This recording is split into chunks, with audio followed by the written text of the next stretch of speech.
All Access Football Daily Show. We're live 7 days a week, 10 a.m. Eastern. We thank you so much for tuning in. And my special guest up next really needs no introduction. If you're a fan of the NFL draft and you're very familiar with our next guest, because he's been doing it since the start of the new century. Oh my God, I'm dating ourselves.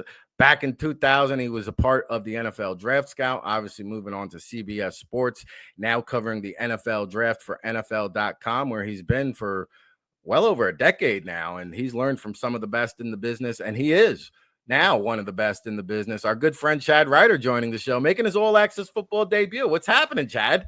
I'm thrilled to be here, man. Football season's here. Love it. It's great to be here. It's great to see you. It's been a while since we last chopped it up, and I always love getting your insight and your intelligent takes, because you definitely bring some realistic approaches to your draft analysis and your evaluations, and you do a phenomenal job over at NFL.com. Again, one of the best in the business, so we appreciate the time. And, you know, I opened up the show with Jackson Dart, so let me just start there because it's the start of a new era. I listened to all the press conferences here in New Jersey yesterday and gauged a lot of feedback, and it sounds like, you know, this was Brian Daboll's decision to move forward with a lot of debate. I would say the fan base is almost divided, and you hear the boo birds in the stadium, but like I argue with a lot of Giants fans who really do think it would be better to start Russell Wilson. What's your take on it? Are you? Yeah, I do. Just this morning I was arguing with our guy Chad Reuter, who says, hey, you know, there's a little bit of hesitancy to throw Dart behind a weak offensive line, and you know, there's a little bit, I think, concern of like, hey, let's not ruin this kid the way they may have ruined Daniel Jones, I guess is kind of. Yeah, I get it. The fact is, I think Brian Daboll has to show that this guy they invested a pick in is going to work out. He doesn't have much time. Like, he doesn't have 3 years to figure this out. And if they don't at least show that Dart has a chance of being it, I don't know what this offseason is going to have for that staff. So I think they needed to do it. And I think he showed enough during the preseason that he's not going to be overwhelmed by the prospects of being on an NFL field. I thought so too. And I think the thing with the offensive line is his mobility is going to be a major factor. And I think they're going to play to that. Look, they're 0-3. They're not going to make the playoffs. Does that happen 4 times in the last 30 years or whatever? It's not likely with the Eagles and the Commanders in that division. So you have to see what this guy can do. Obviously, if he's getting too beat up, whatever, you can put Wilson back in the game. Wilson's a professional. He is going to prepare as if he is the starter every week. So I think you got to see what this kid's got. And I think he has enough. I've seen enough that he's going to go in there and make plays. He's going to run. He's going to test defenses with his feet as well as his arm. The guys have to catch the ball, obviously. It was a problem in at least one of the preseason games I saw. But he's got enough talent to do it. So I would have made this move in a heartbeat. I get starting Wilson to start the season to see if a veteran can get a fire going with this team and all of that. And it was a rough 2-game road stretch to start. So, but I think at this point, it's not an easy schedule. I mean, they're not going to win more than 5-6 games, but that's not what this is about. This is about seeing what he can do going into next year and seeing if the team has a chance to really find that, you know, legitimate starter, multi-year starter. No, I agree with you. I mean, you got to find out what you got. You identified him. You traded back up into the first round, and it's time to kick the training wheels off. Yeah. You know, bad offensive line or not, these are all professionals. There's no soft landing spot, as you alluded to. They got the Chargers this week, and maybe this gets them ready for the Saints, but then it's the Eagles, the Broncos, and the Eagles again. So, like, pick your poison wherever you want to insert Dart. Yeah. And you're right, Daboll doesn't have a lot of time. They had to hand him a towel halfway through that press conference because he was sweating bullets facing the firing squad of that New York media. Let me ask you one more question since you mentioned Daboll. Do you feel like Shane and Daboll are kind of a package because they came over from Buffalo, or could Shane hold his? Because I think the slippery slope you get into is if you clean house again, now they got a quarterback that they didn't draft. You got a new team coming in. You're in that whole Daniel Jones predicament again. Yeah, I mean, it really comes down to how Shane gets along with the ownership and what that relationship is. Are they a package deal, even though they happen to come over from Buffalo together? That's typically, I would say he's probably got a chance to make a change and stay in with his job, probably for some sort of stability, as you mentioned. Yeah, And John then Mara. yeah, and then you'll be tied to whoever that next coach is, whatever that next decision is. Yeah. So that would be my guess. Yeah, Mara's been a little bit too patient at times, and he Yeah, right. actually made a personal appearance at practice yesterday to speak to Jackson Dart in person himself. All right, let's just get your thoughts on any other rookies who have caught your attention early on in the NFL season. We'll switch over to draft talk.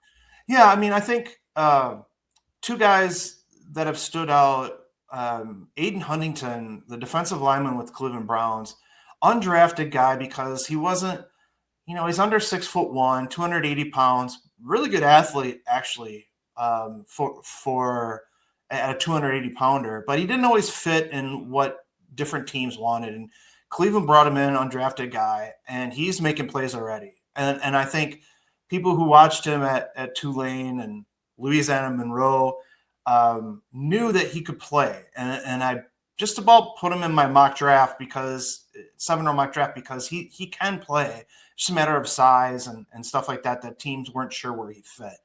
But he's making plays on a Browns defense that's really good. I mean, playing with Myles Garrett always helps, but he's been really good early in the season, and it's great to see from an undrafted guy. And then Ja'Cory Krosky-Merritt, saw him at the Shrine game, looked great, coming off the injury where he missed almost all of last year.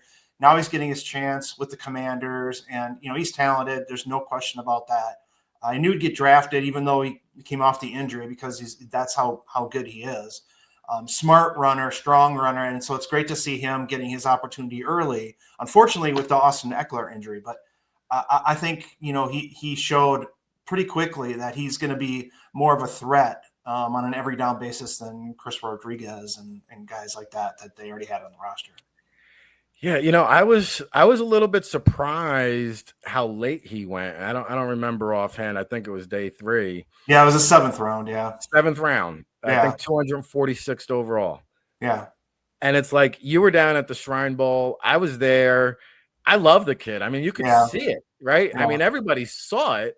And I talked to a lot of scouts in attendance, and I didn't really get a big sense of a whole lot of love. So I slapped a 3rd round grade on him, and I felt like, you know what? I feel like this is a little bit conservative. But he winds up going in the 7th, and say what you want. He's outplayed Ashton Genty so far through the weeks of the season. Yeah. No, and he look, the issue is, again, he came from smaller programs. He only had the one game at Arizona. Had he been able to stay healthy at Arizona, he's going to be working his way into the mid rounds. But I just think that hurt him. And he's not as fluid. He's not like, there's a lot of things that scouts can look at him and say, he's not quite this, he's not quite that. But the overall package, it's pretty clear, he's going to give you a little bit of everything in the game. And sometimes that makes him a jack of all trades, master of none.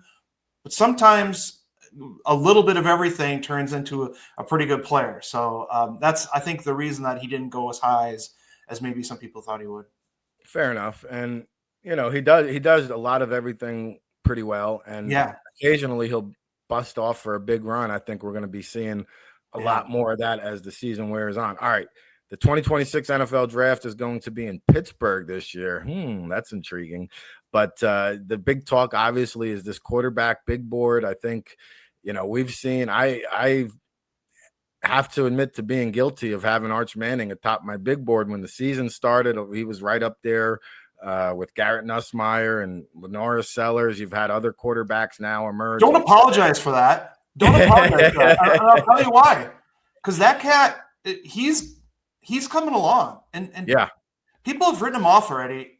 Don't do that. Like, he is going to be in the mix at the end. Now, he could, as, Archie has said, and others said, he'll probably come back for another year. We don't know that. And as every game goes by, he gets a little better. He gets a little more comfortable. he's going to look like an NFL quarterback by the end of the year. And so, yeah, don't apologize for having Manning up there. My big board is a mess. It's a mess. We have 10. Okay, listen.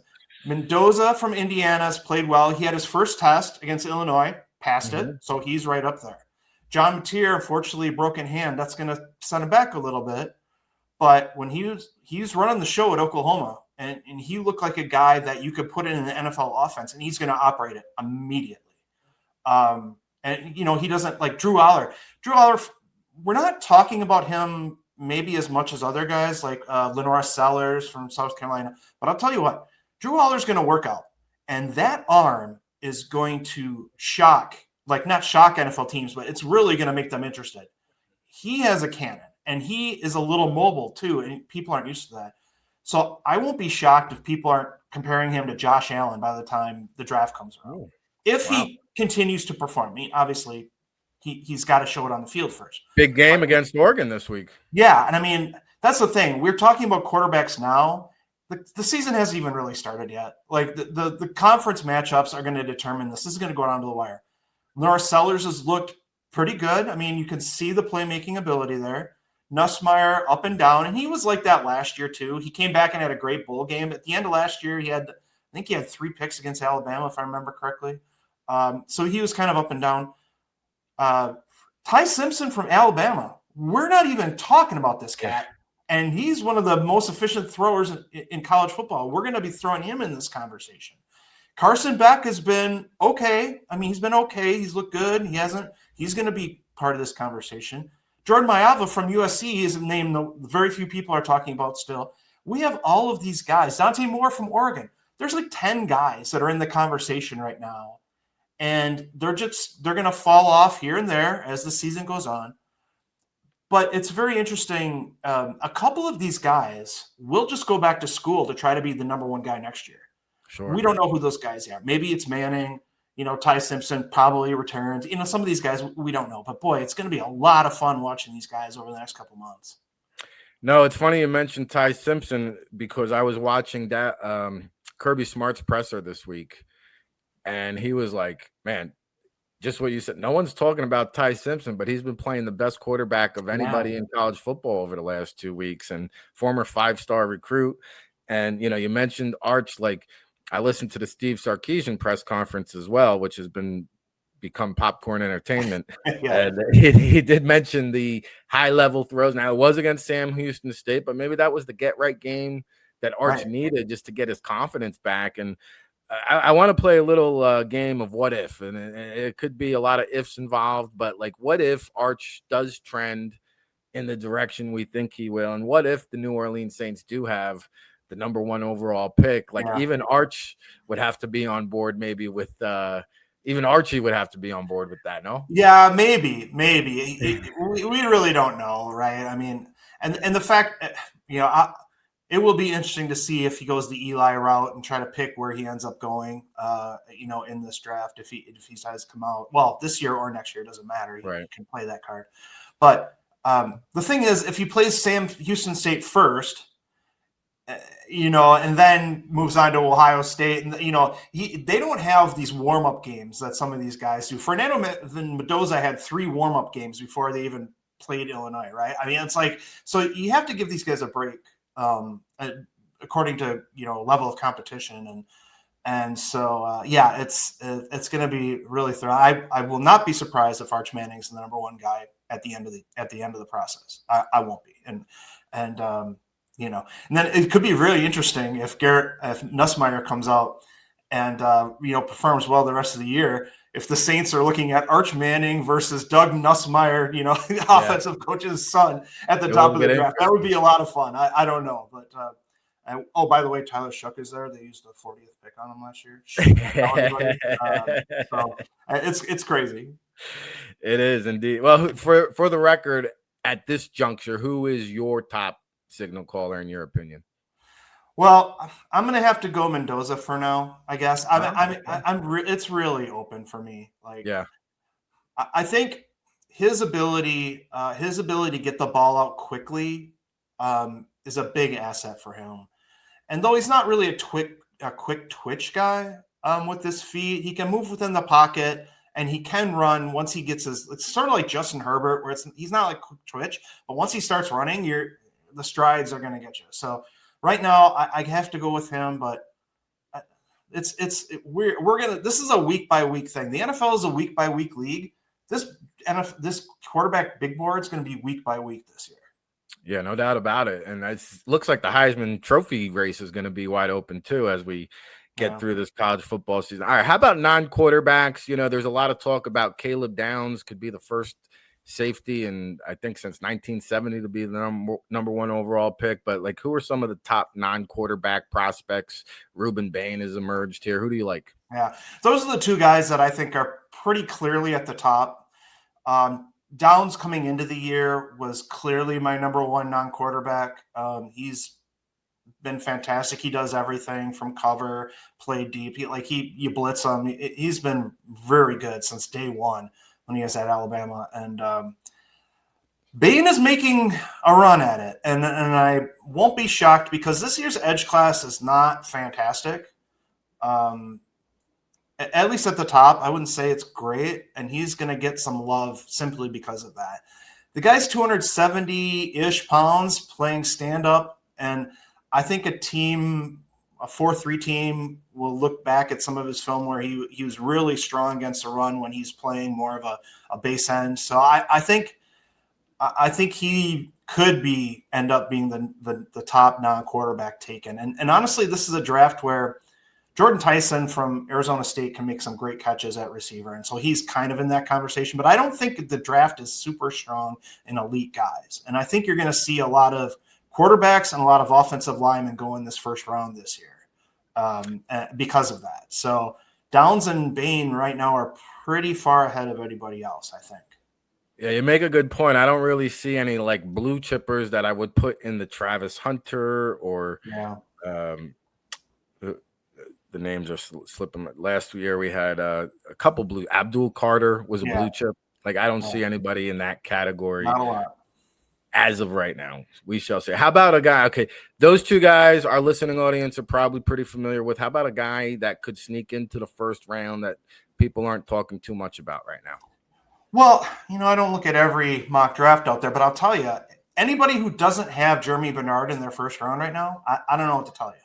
Because, and I haven't seen the things I've seen, I haven't seen him in there much. Yeah.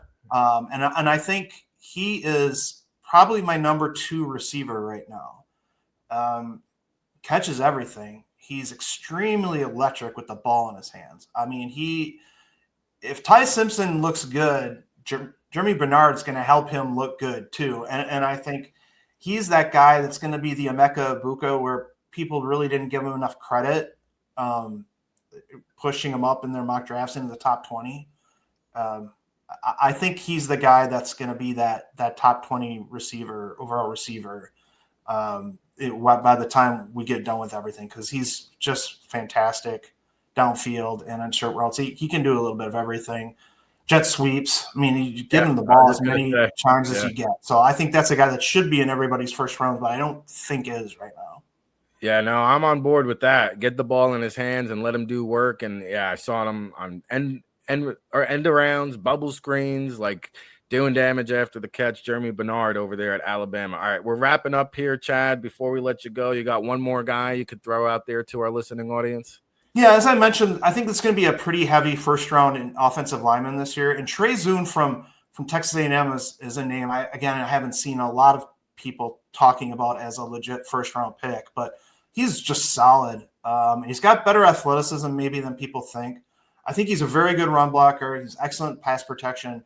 I really think he's got a chance to go round 1. And again, it's not a guy we're talking about. So anytime you get a chance to watch A&M, watch Kuhn, or watch Zune and think, is one of these guys that's just probably going to start at left tackle in the league for 10, 12 years, and you don't have to worry about him. Love it. Always great stuff with Chad Reuter here from NFL.com. We'll be on the lookout for all your draft coverage. It's not too far away. The January calendar heats up, and we're almost getting there, Chad. So I'll have some stuff coming out in October that you'll start seeing. The team needs articles will start in October. Some Senior Bowl write-ups, guys, the top prospects from the Senior Bowl 300 list. So it's coming. By the way, since you mentioned it, any thoughts about the new leadership change down there in Mobile? Are you familiar with the new director at all, or what's your take on? No, not really. But I'm. It's a great game, and I think the All-Star circuit is great. Obviously at NFL Network we carry multiple games, and so it's great to see these guys get their opportunity. So I think they'll be great in Mobile. It's always great in Mobile. It's always great at the Shrine Game. It's great experiences for everybody. So yeah, no worries for me. Yeah, no, looking forward to getting down there, and hopefully looking forward to seeing you in person here sometime soon, Chad. Again, thank you so much for taking the time to join us and making the All Access football debut. You've been on the show as a guest in previous years, and we certainly look forward, and probably will hit you up come draft season. So thanks so much. Sounds great, Rick. Thank you for the kind words on the introduction, and thanks for having me on. Appreciate it. Absolutely. One of the best in the business. Chad Reuter, there he is, and there he goes. And